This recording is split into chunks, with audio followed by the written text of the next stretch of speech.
Que el Señor les bendiga. Es una buena cosa que el Señor les bendiga a uno, ¿eh? No hay cosa mayor que esa. Dentro de las buenas cosas que ofrece el cristianismo está que dentro de la salvación está incluida la bendición del Señor. Qué bueno estar acá celebrando 98 años de continua predicación del Evangelio. Durante todo este tiempo se ha estado predicando el Evangelio aquí en la ciudad de Puerto Plata. Hace ya unos años atrás, 2 años, estuvimos celebrando el centenario de los templos bíblicos en la República Dominicana. Ahí estuvimos nosotros de una manera u otra involucrados en esa celebración y fue un gran acontecimiento. Así que recordábamos todo aquello, cómo comenzó la obra, y todo esto anima a uno a que se dé cuenta de que vale la pena. Y hoy nos acordamos de esos hermanos. Recordamos al hermano Arturo Peterken. Ese fue el primero que vino de Barbados. Él era natural de Barbados, pero vivía en Vancouver y con su esposa estaban primeramente en Argentina. De Argentina, un hermano escocés vino a trabajar acá en la administración del tren que iba de Sánchez La Vega. Ese hermano luego tuvieron una suerte de contacto en Argentina viniendo hacia acá y hablaron acerca de la obra aquí en Santo Domingo. De esa manera se entera Peterken acerca de la necesidad que había en el país del Evangelio y coincide porque es un término que usamos los hombres, pero el Señor tenía todo preparado, que Peterken se encuentra con Duncan M. Reed en Vancouver y ahí hablan acerca de la obra aquí en Santo Domingo. Entonces viene Peterken, 1920. ¿Usted sabe qué estaba pasando en 1920 en el mundo? Una pandemia. Había una pandemia similar a esta pandemia que nosotros todavía estamos padeciendo, aunque gracias al Señor vemos una disminución importante. Pero esa pandemia dejó una mortalidad que se calcula de 50 a 100 millones de personas. Así que fíjense que sí. A pesar de ello, vinieron esos hermanos acá y aquí comenzaron el Evangelio, a predicar el Evangelio, y andando el tiempo se formó lo que hoy conocemos como los templos bíblicos. Si me pongo a hablar por ahí, nos vamos como esta noche, eso de las 12, así que vamos, hermano, a leer en la porción que leyeran nuestro hermano, pero esta vez vamos a comenzar leyendo desde el versículo 14 del capítulo 3 de 1 Timoteo. Dice el versículo 14, esto te escribo, aunque tengo la esperanza de ir pronto a verte, para que si tardo sepas cómo debes conducirte en la casa de Dios, que es la iglesia del Dios viviente, columna y baluarte de la verdad. E indiscutiblemente grande es el misterio de la piedad. Dios fue manifestado en carne, justificado en el Espíritu, visto de los ángeles, predicado a los gentiles, creído en el mundo, recibido arriba en gloria.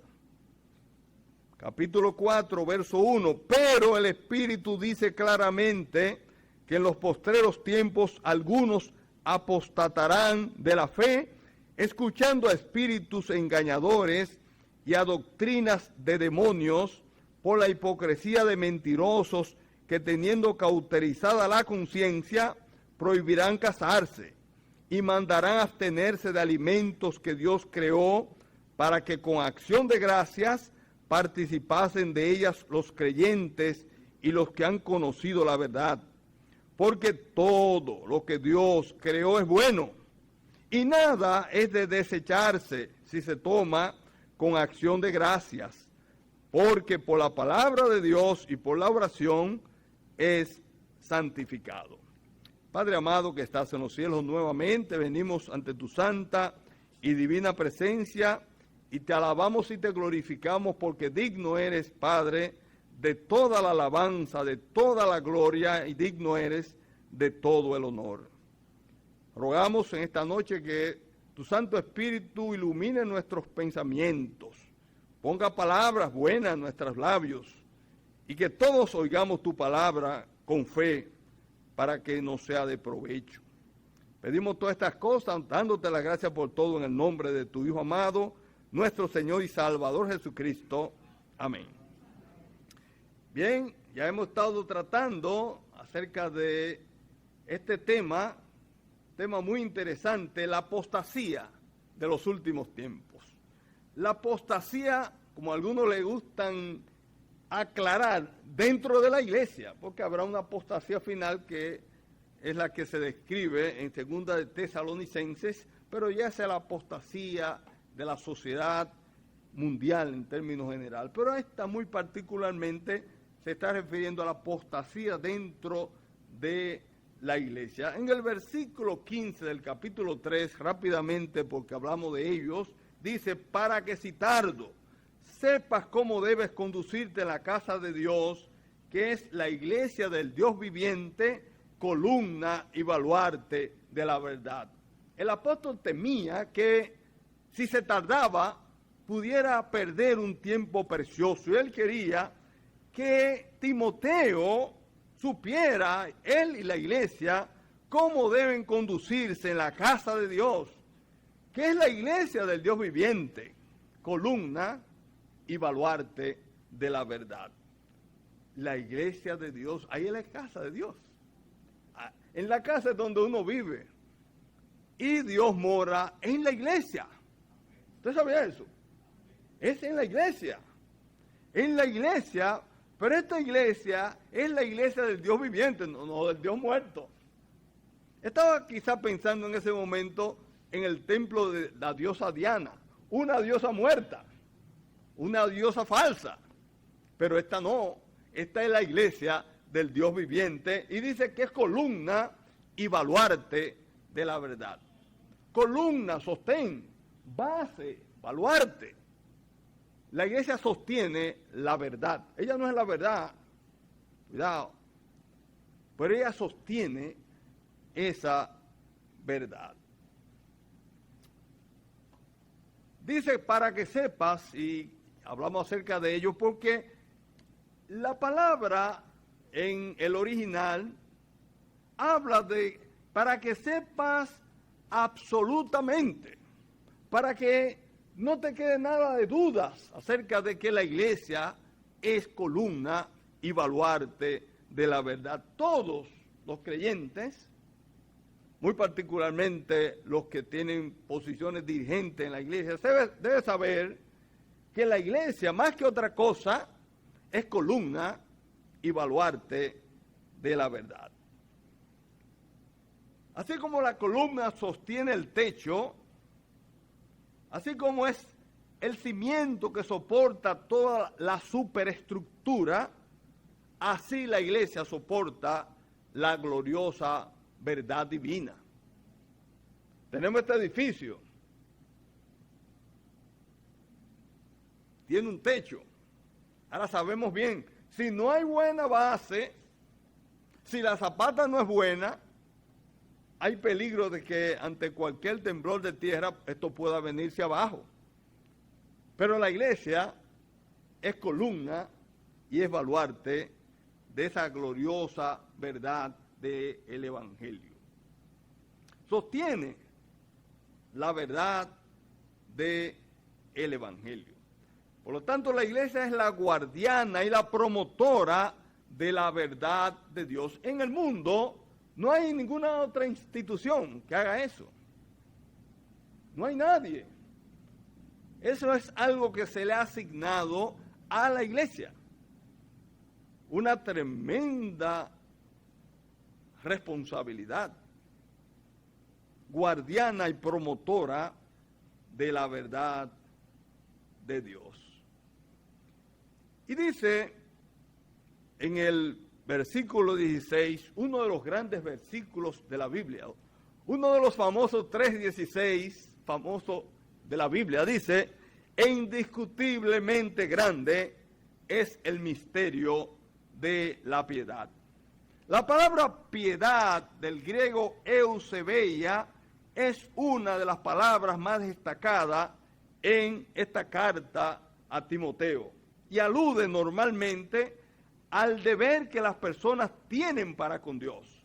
El término piedad incluye la idea de devoción, de reverencia, de respeto que resulta de una conducta temerosa de Dios. En la iglesia, la conducta de los creyentes debe tener mucho cuidado, debe ser una conducta apropiada, debe ser una conducta de respeto y una conducta de reverencia, porque esa es la casa de Dios. Ahora bien, muchas veces, y como en este caso, y sucede también con la palabra fe que anoche estuvimos tratando sobre ella, se hace referencia no tanto a la esencia de la piedad, como a la piedad entendida de un modo más objetivo, refiriéndose al contenido o base del cristianismo. Indiscutiblemente grande es el misterio de la base o del contenido del cristianismo, y yo quiero que todos juntos leamos esa estrofa que está acá de un himno, está en este versículo 16. Dice todos: e indiscutiblemente grande es el misterio de la piedad. Dios fue manifestado en carne, justificado en el Espíritu, visto de los ángeles, predicado a los gentiles, creído en el mundo, recibido arriba en gloria. Aquí tenemos, como alguien ha dicho, la afirmación poética de la doctrina verdadera, de la doctrina cristiana verdadera, de esa verdad que la iglesia está llamada a mantener, a soportar, a exhibir. Aquí tenemos un verdadero modelo de lo que la iglesia debería cantar hoy. Se están cantando muchas cosas banales, se están cantando muchas canciones de pobre contenido, que no ayudan a la edificación de la iglesia. El mensaje se le está dejando, termina, 15 minutos, rápido. Los templos bíblicos estamos pasando, muy particularmente, una situación de crisis, si usted no lo sabía. Hay preocupación entre los dirigentes de nosotros porque muchos de nuestros jóvenes se nos están yendo, entre otras cosas. Pregunta: ¿se están yendo porque no están recibiendo el necesario alimento en nuestras congregaciones? ¿Hay descuido? ¿No estamos descuidando en lo que tiene que ver con la instrucción de vida? Porque hay un apuro, hay que terminar. Señores, que ya está la tanta. Entonces hay que terminar. Los mensajes hay que andarles rápido. Es que habla muy largo, córtalo. Vaya pensando, como dice el hermano don Silvestre, sobre esto. Pero necesario es que meditemos seriamente acerca de estas cosas. Bien, el capítulo 4 no es más que una continuación de todo esto que hemos estado hablando hasta ahí. Y ahí hay un pero que no es más que un enlace. La palabra en el griego es la palabra de, que enlaza todo lo que se había dicho anteriormente con lo que se va a decir en lo adelante. Dice Hibbert: el pero inicial introduce un contraste entre el sublime misterio de la redención que la iglesia confiesa como la norma de la fe cristiana y el próximo alejamiento de la fe sobre el cual advierte el Espíritu. Timoteo debe llevar a cabo su trabajo con la clara conciencia de esa sombría perspectiva. Pero el Espíritu dice claramente, y hermanos, dijimos, estoy solamente pasando un poco, diría yo, rápido, estamos involucrados en una guerra espiritual, tenemos un enemigo, está declarado. El Espíritu Santo dice claramente que en los postreros tiempos algunos apostatarán de la fe. Este párrafo, como dijimos, está muy vinculado muy estrechamente con lo que son los versículos 14, 15 y 16. Este sentido adversativo, pero traduce que es algo que va contrario, va a hacer oposición a lo que se había estado diciendo hasta entonces. El Espíritu dice claramente que en los últimos tiempos algunos abandonarán la fe, o sea, abandonarán la verdad. Estos últimos tiempos, y dijimos algo sobre ello, se está refiriendo a este periodo que va desde la primera venida de Cristo hasta su regreso. Y nosotros estamos precisamente involucrados en estos últimos tiempos. Pero si en aquel entonces algunos abandonarían la fe, en nuestros tiempos que estamos ya en los últimos tiempos, la apostasía se ha indudablemente incrementado. Algunos, dice, apostatarán de la fe, algunos abandonarán la fe. Y eso es una profecía, y como una profecía de parte del Espíritu, se cumplirá. Ahora bien, ¿quiénes son esos algunos? ¿Quiénes son ellos? Naturalmente, son farsantes, son profesantes, son personas no poseedoras genuinas de la verdad de la fe en Cristo. Están dentro de la iglesia. Eso ocurre dentro de la iglesia. Por lo tanto, dentro de la iglesia, dentro de la congregación, dentro de la asamblea hay quienes no han nacido de nuevo y que son precisamente los que serán afectados principalmente por estas corrientes de apostasía. Ellos pueden que pronuncien la ortodoxia, o sea, hablan bien. Y decíamos que se parecían a esos fariseos que el Señor dijo, lo que ellos digan, háganlo, porque ellos se sientan en la cátedra de Moisés, pero no hagan como ellos hacen, porque ellos dicen, pero no hacen. O sea, eran ortodoxos, pero no ortoprácticos, no practicaban la doctrina de manera correcta. Dicen que creen, pero sus vidas desmienten su creencia y su apostasía es una clara evidencia del estado de su corazón. Entonces, el falso maestro puede ser que usted diga, oh, qué bueno predica.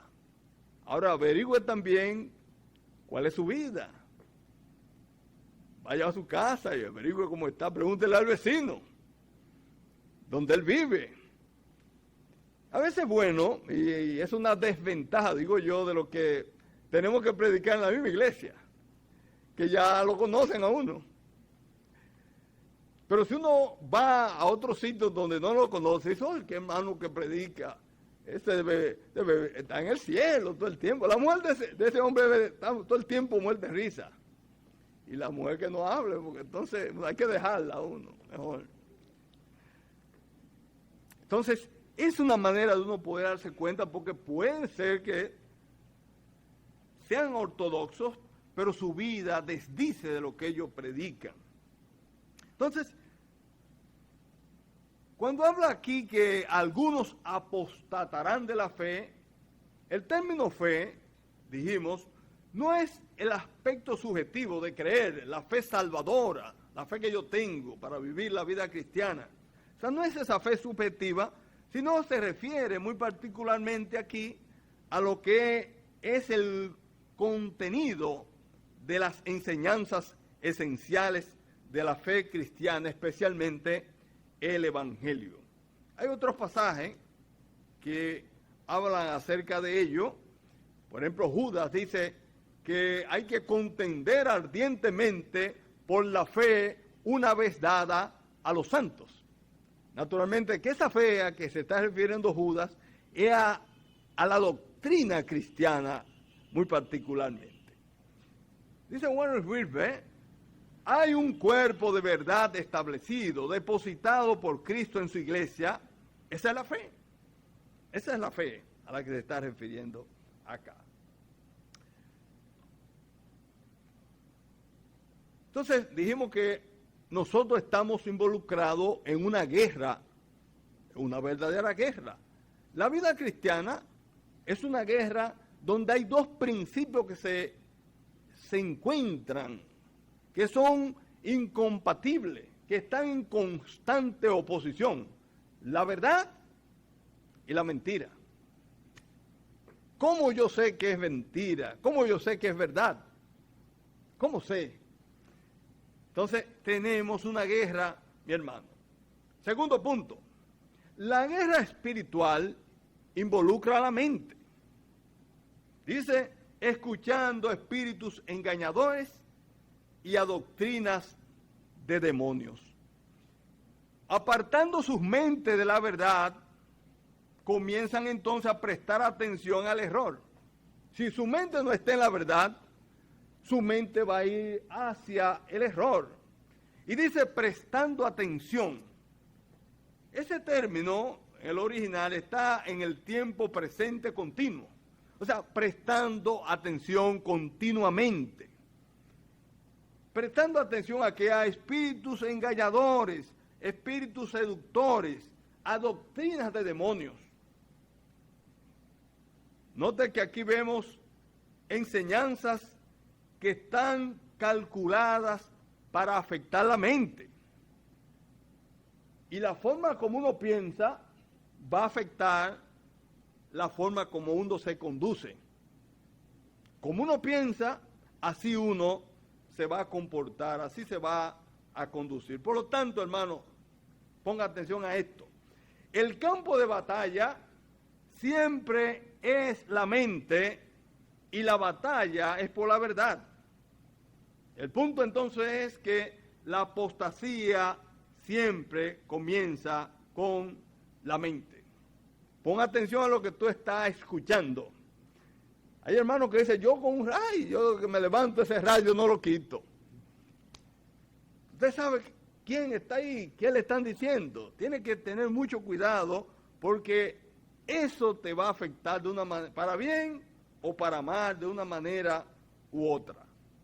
El verbo prestar atención, prosechonte, significa más que simplemente prestar atención, habla de apegarse, de adherirse a. Y recordemos que Satanás es el padre de la mentira y en él no hay verdad. Por lo tanto, esos instrumentos que él utiliza para hacer esa función te van a acarrear, te van a desviar hacia la mentira, hacia todo lo que va contrario a la verdad del Señor. Pero dijimos que la mejor manera de no caer en la mentira es inclinarse ante la verdad, y la verdad es Jesucristo. Habla de que son espíritus engañosos, y eso lleva a la idea de que buscan que uno se desvíe de la verdad. Y la mejor manera, la vacuna para que eso no ocurra, es sumergirse en la palabra de verdad. ¿Está usted leyendo su Biblia? ¿Usted la lee todos los días? ¿O usted es lo que toma un poquito por la mañana porque hay que leer su Biblia? Y al mediodía, porque uno trabaja, ¿verdad? Y de noche el sueño. Con bocadillo y con pancito nadie se va a desarrollar. hay que dedicar tiempo al estudio de la Biblia para adquirir fortaleza, conocimiento de la verdad. Estos espíritus malignos que están detrás de todo esto es lo contrario, es lo que llama la antítesis del espíritu de verdad. El espíritu de verdad que nos guía a toda verdad. Y dice además que son hipócritas. La nueva versión internacional dice, tales enseñanzas provienen de embusteros hipócritas. No solamente son mentirosos, sino hipócritas. ¿Qué significa esto? Bueno, que quieren aparentar que son devotos, seguidores de Cristo, pero en realidad no son más que instrumentos del enemigo. Son, si queremos llamarlo así, pequeños anticristos. Su función es hacer el daño, hacer mal. Y fíjense lo siguiente, no necesariamente proceden diciendo mentiras abiertas. No, Satanás no es, él es de todo, pero no es bruto, ¿eh? Bruto no es. No, si son mentiras abiertas, serán fácilmente detectadas. Él es un maestro en las verdades a medias, especialmente verdades a medias sobre el Evangelio. Pablo llama a esta enseñanza apóstata las doctrinas que provienen de los demonios. Y luego la define aún más diciendo que hablan mentira con hipocresía, teniendo la conciencia cauterizada con hierro candente. Se refiere de esa manera a esos falsos maestros, que no son más que agentes de los demonios. Entonces, estos hombres con hipocresía hablan mentira. Y la razón por la cual él habla de hipocresía que ellos utilizan es para encantar, engañar a los hombres con declaraciones insinceras. A veces uno se equivoca y cuando ve una entrevista de alguien que fulano que es un ladrón, y usted lo ve que está tranquilo y frío, usted dice, bueno, no parece que él mató a esa persona, porque está muy tranquilo. Y hay otro que está muy nervioso y uno piensa, ese debe ser el que lo mató. Y a veces no es así. Ese matón, ese que ya es un experto matador, ya tiene su conciencia cauterizada. Y cauterizarse es como si le pasara un hierro candente, ya no siente nada. Y usted lo ve frío y ha matado a 20 personas. Así son esos falsos maestros, tranquilos, hablan acerca de Jesucristo, mentiras, sin que usted le vea el más mínimo remordimiento. Decía que hablen, cualquiera que rechace el misterio de la piedad, no importa qué otra cosa pueda poner en su lugar, se ha apartado de la fe y se convierte en presa de espíritus engañadores que lo llevan a la destrucción y a la ruina eterna. Lo llevan a la destrucción y a la ruina eterna. Fíjense si entonces esto es un asunto que hay que prestarle la debida atención. Cuidado, mi amigo, cuidado, mi hermano, ¿dónde está yendo? Ahora vamos a cualquier sitio, hay hermanos que dicen, yo cuando veo una Biblia, yo sé que ahí es. Pero cuidado, ¿qué están diciendo de esa Biblia? Cuidado, el enemigo la usa.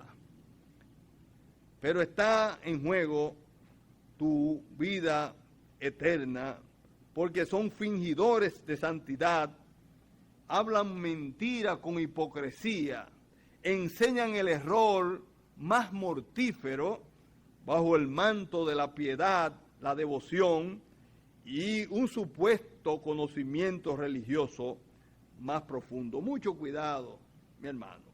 Por último, el tercer punto dijimos que estábamos en una guerra espiritual. Naturalmente nadie va a una guerra y va pensando que allá va a oír canciones bonitas. A la guerra se va a morir, va a matar. Estamos, mi hermano, por lo tanto, claramente, téngalo bien en su mente, una guerra espiritual. Por lo tanto, hay que estar vestido de todas las armaduras de Dios. Sobre todo, la espada, que es la palabra de Dios. Es la única arma ofensiva con que nosotros contamos. La guerra espiritual involucra la moral. ¿Usted sabe lo que es la moral? Se lo voy a definir. Moral es lo perteneciente o relativo a las acciones de las personas desde el punto de vista de su obrar en relación con el bien y el mal. En buen dominicano, lo que tiene que ver con lo que es bueno y con lo que es malo, eso es en lo que está involucrado la moral. Ahora bien, el mal, óigalo bien, mi hermano, el mal es la técnica de Satanás. La esencia misma del mal es hacerse independiente de Dios.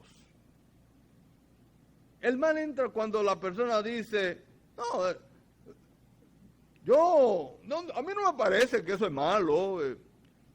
Usted tiene que arrepentirse. Usted le dice al converso, mire, usted tiene que reconocerse un pecador. Reconociéndose un pecador, tiene que venir a Jesucristo porque Él es el único medio de salvación. Y venir, reconocerle a Él como tu único y suficiente Salvador personal. Confiésale a Él tu pecado y por la fe recíbele como tu Salvador. Y esa persona dice, sí, pero yo no creo que... Él le está juzgando a lo que Dios ha determinado como el único medio de salvación. Entonces ya tú te haces independiente de Dios, ya tú sabes. Tú entiendes que tú puedes tener una idea tuya particular, independientemente de lo que Dios opine al respecto. Esa es la esencia del mal. Alguien decía, el cristianismo es débil en la actualidad porque la mayoría de los cristianos piensan que el mal es sencillamente el pecado. El pecado es solo una de las manifestaciones del mal. A lo más que suele llegar el creyente, el hermano, en ocasiones, es decir, y eso es pecado. ¿Y es pecado eso? Porque usted no viene a la iglesia, hermano, que usted tiene bueno, pero ¿y esto es pecado? Yo estoy en mi casa, yo allá, ¿y es pecado yo no ir? Bueno, puede ser que no sea pecado, pero no es bueno. ¿Se da cuenta entonces que hay cosas que no necesariamente son pecados, pero no son buenas? Entonces, el mal está por encima, es más amplio que el pecado como tal. No quiero, hermano, limitarte a, ¿es pecado eso? Pregúntate, ¿es bueno? Pregúntate si es bueno. Se cuenta de un gran predicador en Estados Unidos, el doctor Donald Barnhouse, de la iglesia en Filadelfia, que había estado hablando durante mucho tiempo acerca del mundo, la carne y el diablo. Ese era un tema que a él le encantaba, el mundo, la carne y el diablo. Y estaba distinguiendo los tipos de pecados que eran pecados mundanos, pecados carnales y pecados diabólicos. Y le dio mucha importancia al hecho de que mucha gente no sabía nada de esto y le atribuía a Satanás cosas que en realidad no se le podía atribuir. Cuando terminó el mensaje, se dice que salieron dos hermanas mayores y una le dijo a la otra, ese fue un sermón muy perturbador el que dio Donald esta mañana. Y la otra le dijo, ¿por qué? Y ella le dijo, bueno, el diablo siempre ha sido un gran consuelo para mí. Porque todo lo que le pasaba a la doña era el diablo. Y hay cosas que no son del diablo, no le acaban al diablo tampoco. El hermano viene y se duerme en la iglesia, el diablo que me está atacando. Acuéstese un rato en su casa y venga para que pueda estar sin dormirse en la iglesia. Entonces no es el diablo, es que usted se descuida. Entonces hay cosas que no son del diablo, sino que son de la carne. Y hay cosas que son del mundo, porque son tres fuentes por las cuales nosotros podemos estar pecando. No le atribuye, hermano, al diablo tantas cosas, porque él no es omnipotente. Hay cosas suyas. Dice Santiago que pecamos cuando en nuestra propia concupiscencia, ¿qué pasa? Somos atraídos y seducidos. Dejen al diablo tranquilo. Digo, no es que no tengan cuidado.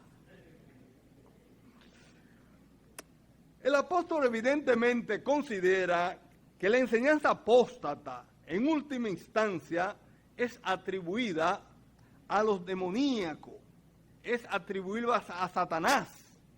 Él es, después de todo, el Dios de esta época.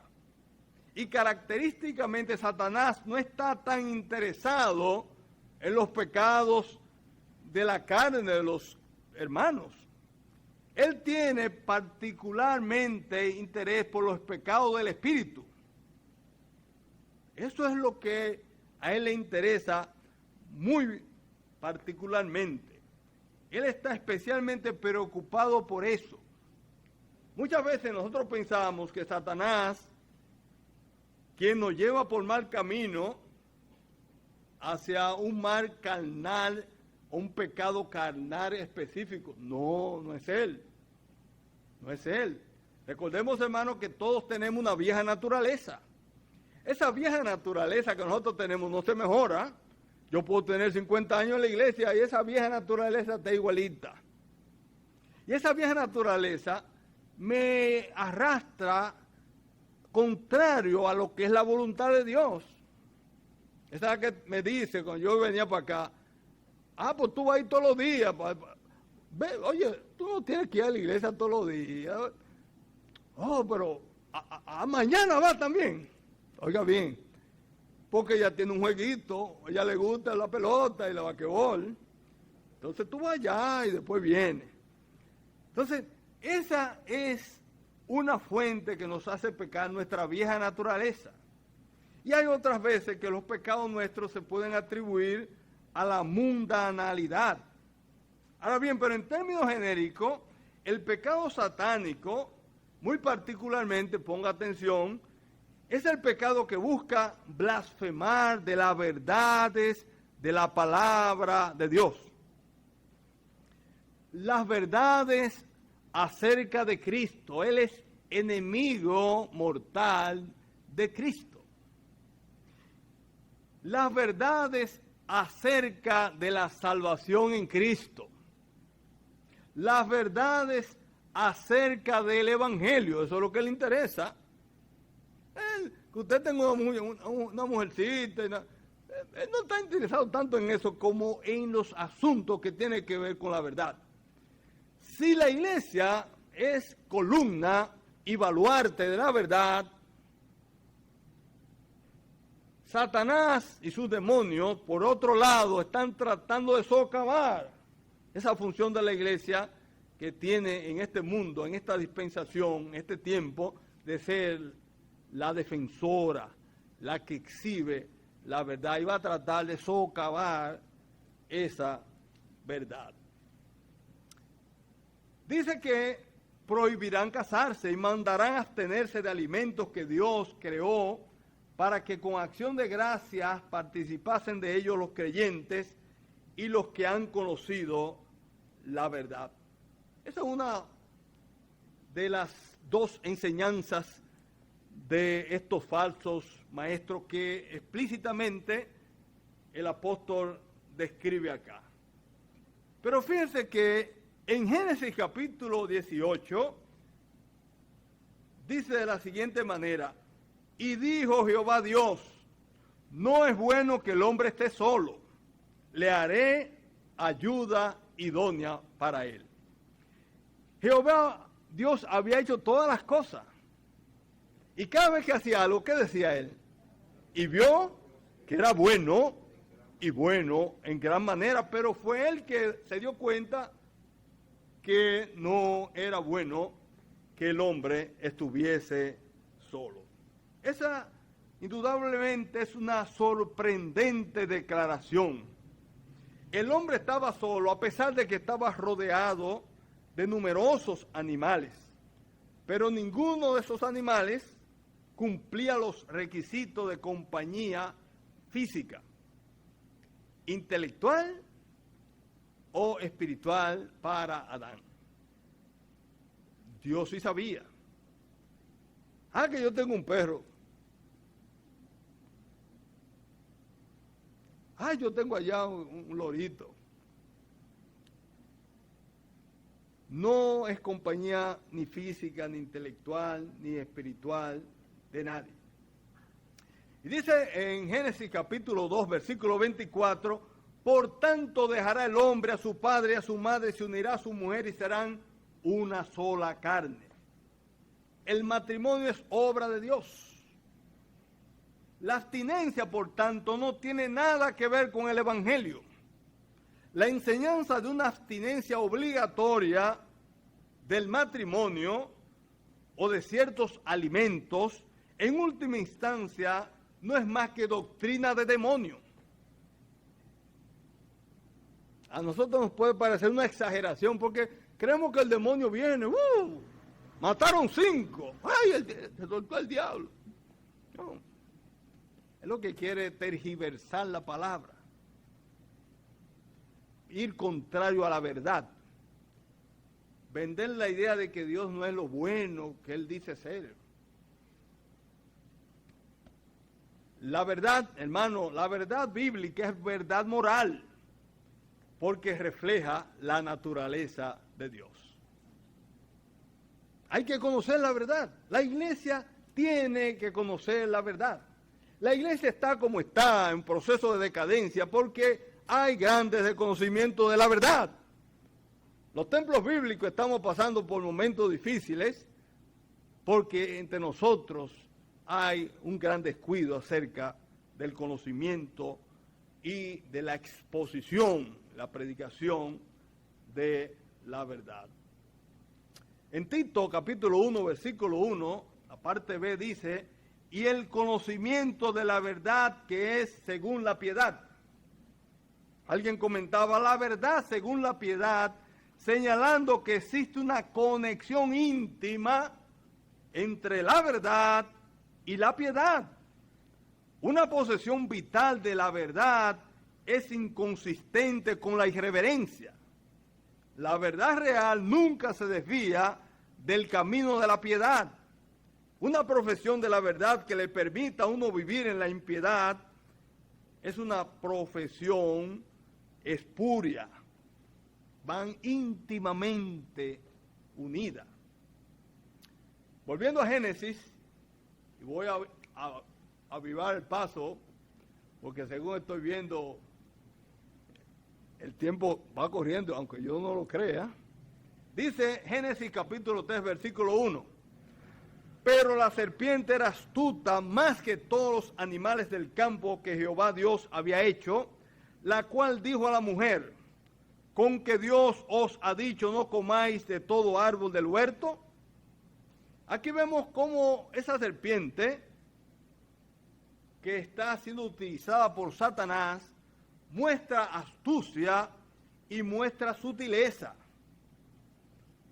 Fíjense que no hace ese acercamiento de forma violenta, ni hay una denuncia hostil acerca de Dios. Por el contrario, lo hace de manera suave. Satanás, a través de la serpiente, no comienza con una negación tajante de la palabra de Dios, sino con una pregunta sutil, con que Dios ha dicho. Naturalmente que cuando Eva no pudo responder adecuadamente, ya él utilizó otra estrategia y negó abiertamente lo que Dios había dicho, diciendo en el versículo 4, no moriréis.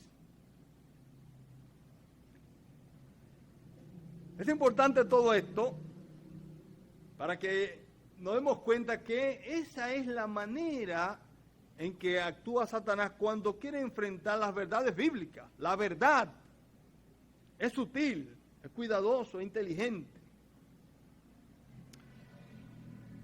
Prohibirán casarse y mandarán abstenerse de carnes.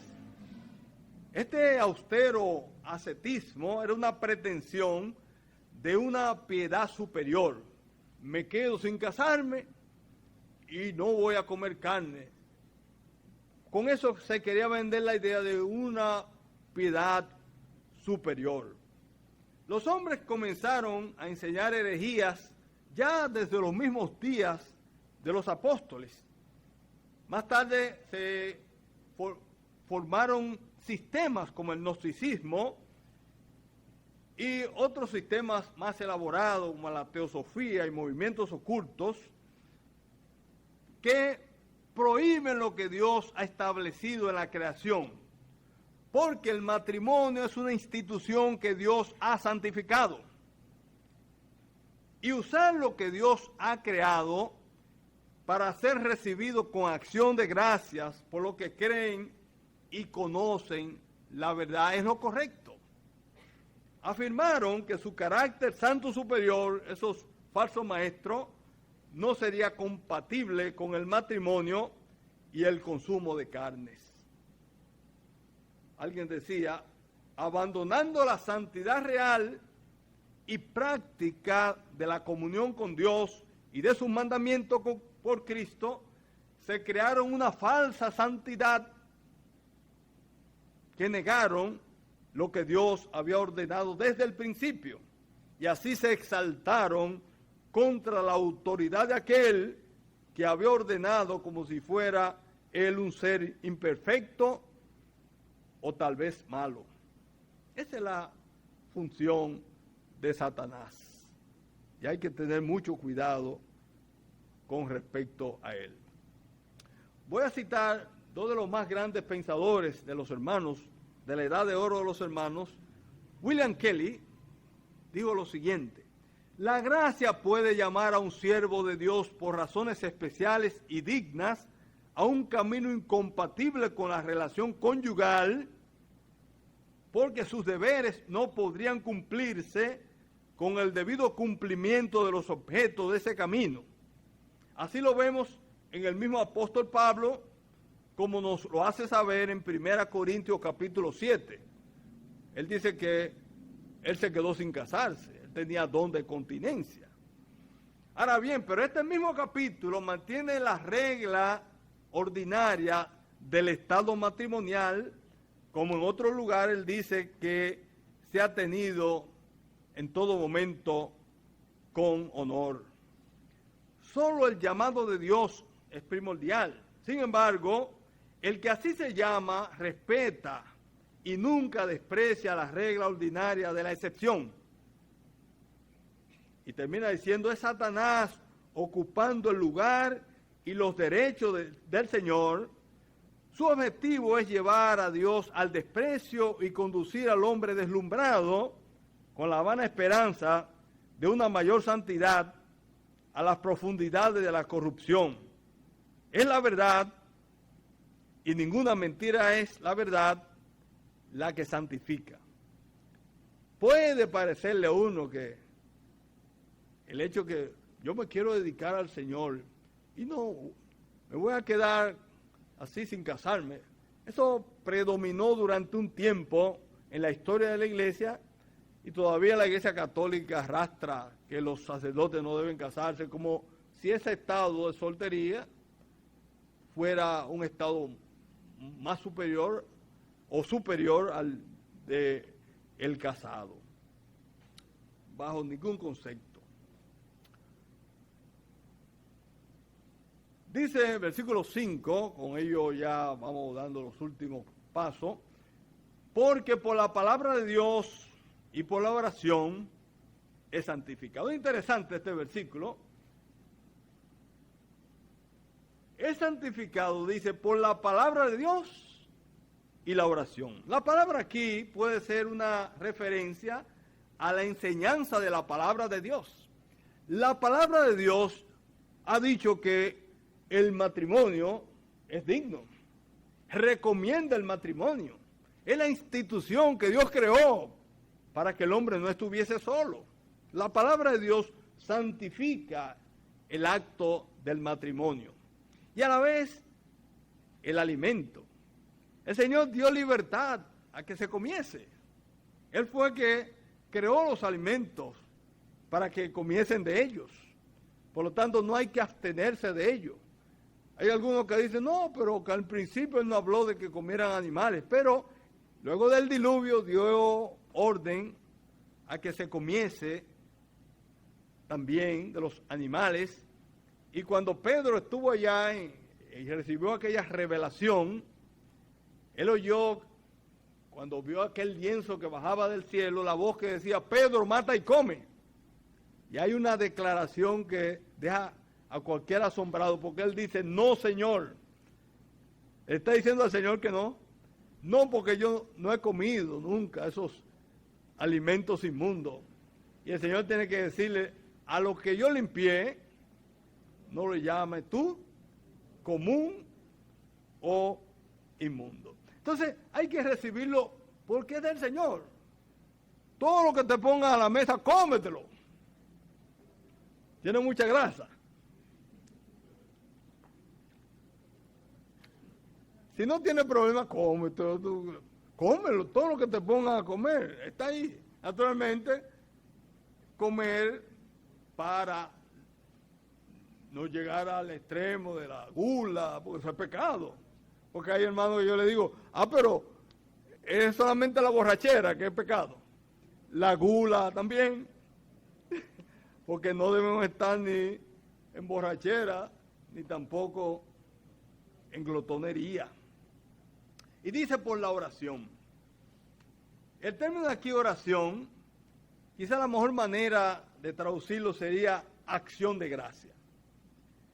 Debemos nosotros recibir ese alimento de parte del Señor y dar gracias al Señor por ese don, por el don del alimento.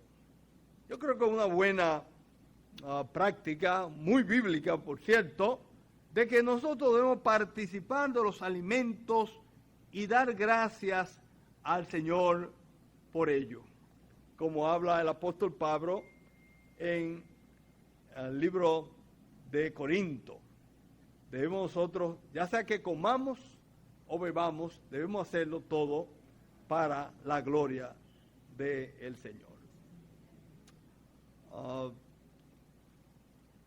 Rápidamente, quisiera también terminar con una cita de John Nelson Darby.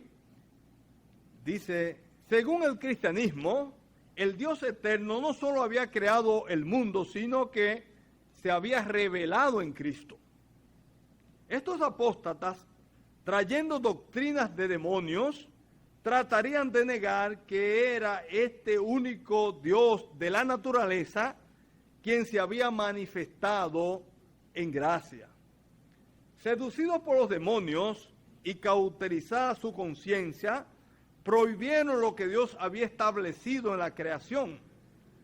Lo que Él había dado al hombre en su totalidad inmediatamente después del diluvio, como si la santidad superior que predicaban y la relación con un Dios más exaltado no eran compatibles con tales costumbres. Abandonando la santidad real y práctica de la comunión con Dios y de sus mandamientos por Cristo, se crearon una falsa santidad, negando lo que Dios había ordenado desde el principio, y así se exaltaron contra la autoridad de aquel que lo había ordenado, como si fuera él un ser imperfecto o quizás un ser malvado. Y Warren Wiersbe dice, por la oración, el cristiano agradece a Dios y dedique el alimento para su gloria. Bien, hermano, hay muchas cosas que decir y poco tiempo, así que Esta es todo una introducción, lo que yo he hecho. Usted dirá, bueno, ¿qué introducción? Bueno, la introducción porque es una serie en torno a lo que es la profecía de los últimos tiempos. Va a seguir mañana nuestro hermano Alexis Merete y yo solamente le voy a citar el texto para que usted vaya en su casa pensando en él. Dice el versículo 6, si esto enseña a los hermanos, todo lo que yo he estado diciendo atrás, serás buen ministro de Jesucristo, nutrido con las palabras de la fe y de la buena doctrina que ha seguido. Ojalá todos nosotros podamos hacer de eso un lema para nosotros. Ser enseñadores así, de la palabra de la fe y de la buena doctrina. Así que, hermanos, esperamos que mañana, Dios mediante, usted venga con más ánimo. Mañana es viernes. Lo bueno del viernes es que al otro día no hay que trabajar, o muchos no trabajan. Entonces usted puede contarse un chin más tarde. Alexis va a continuar y así vamos a seguir ya con la parte que tiene que ver con la solución a estos problemas. El problema de la apostasía tiene cómo ser enfrentados y nosotros debemos saber cómo enfrentar esos males que están ahí. Estamos constantemente luchando contra ellos. Oremos. Padre amado que estás en los cielos, gracias te damos una vez más por la oportunidad maravillosa que tú nos has concedido en esta noche de exponer tu palabra. Tu palabra es viva, tu palabra es eficaz y es más cortante que toda espada de dos filos y penetra hasta partir el alma y el espíritu, las coyunturas y los tuétanos y discierne los pensamientos y las intenciones del corazón. Padre, bendícenos y que vayamos a nuestros hogares meditando en ella, pensando en ella, y que podamos nosotros ir más preparados para llevar a cabo esta lucha sin cuartel, esta guerra espiritual que tenemos cada día que enfrentar con los enemigos nuestros, la carne, el mundo y Satanás. Bendícenos. Te damos las gracias por estos 98 aniversarios y te damos las gracias por los hermanos que han acudido aquí, quizás dejando otras cosas que hacer. Bendíceles y ayúdales. Llévanos a nuestros respectivos hogares sanos y salvos y te damos las gracias por todo en el nombre de tu Hijo amado, nuestro Señor y Salvador Jesucristo. Amén.